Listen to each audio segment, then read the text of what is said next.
m'appelle Claude, j'ai 55 ans, pas diplômé outre mesure puisque j'ai qu'un BEP commerce, puisque mes parents avaient un magasin de jouets à Toulon et à l'époque je voulais reprendre le magasin de mes parents.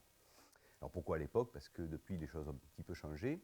En effet, lorsque j'ai eu 8-10 ans, j'ai reçu une boîte de magie. Et c'est de là que m'est venue la passion de la magie. Je ne savais pas encore à l'époque que j'allais en faire mon métier. C'est le personnage que le public voit, mais que les acteurs ne voient pas. Il évolue sur scène avec les acteurs, mais les acteurs sont censés ne pas le voir et le public le voit. Donc l'idée m'a plu, le nom était facile à retenir, donc voilà pourquoi Harlequin.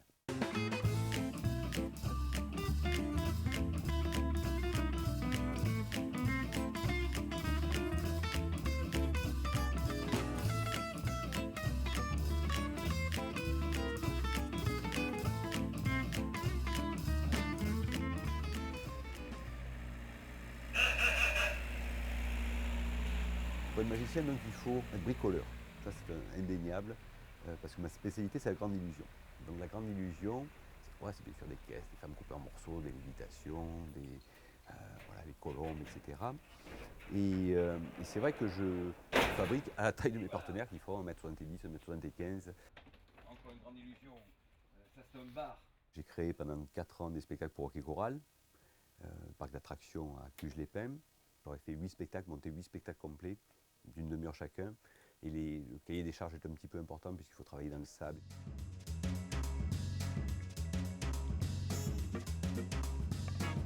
Pour vous donner un aperçu, l'année dernière, j'ai fait en tout, sur Rock et Chorale, j'ai dû faire une centaine de dates, et en extérieur, j'ai dû faire une centaine de dates aussi, donc j'ai fait 200 spectacles l'année dernière, plus les créations, plus après tout ce qui est logistique, informatique, calcul des charges, etc., quoi, hein, devis, recevoir les clients.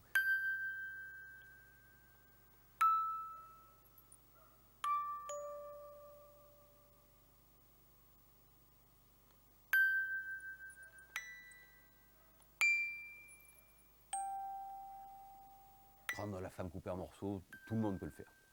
Ça ne demande pas de capacité ou un don extraordinaire. Faut lire la notice, trouver une partenaire qui se case où il faut au bon moment. Mais là, vous soumettez un problème aux gens. C'est-à-dire, les gens se disent, oui, oh, mince, comment il fait?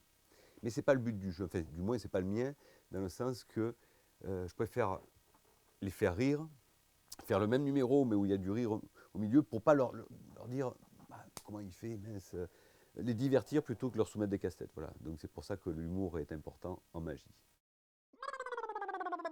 J'ai même créé un one-man show qui s'appelle Portrait de famille, où j'interprète des personnages de ma famille.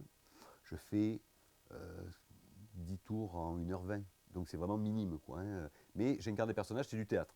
Je me suis dit, si des objets peuvent faire passer des émotions, est-ce que des émotions peuvent faire passer des objets? En composant.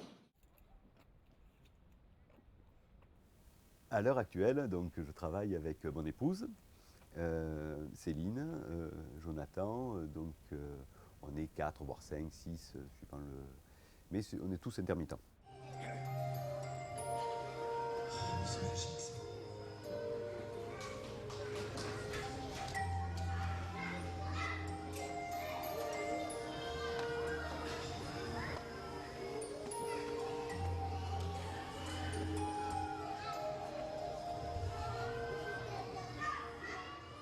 Jusqu'à 20 ans, je n'ai pas rencontré un magicien. Je suis autodidacte, en fin de compte, parce que, bon, hormis cette boîte de magie que je vous ai montrée tout à l'heure, et toutes les boîtes de magie qui ont suivi derrière, il n'y avait pas de bouquin, donc il fallait que j'épuise toutes les librairies du Var pour trouver un bouquin de magie.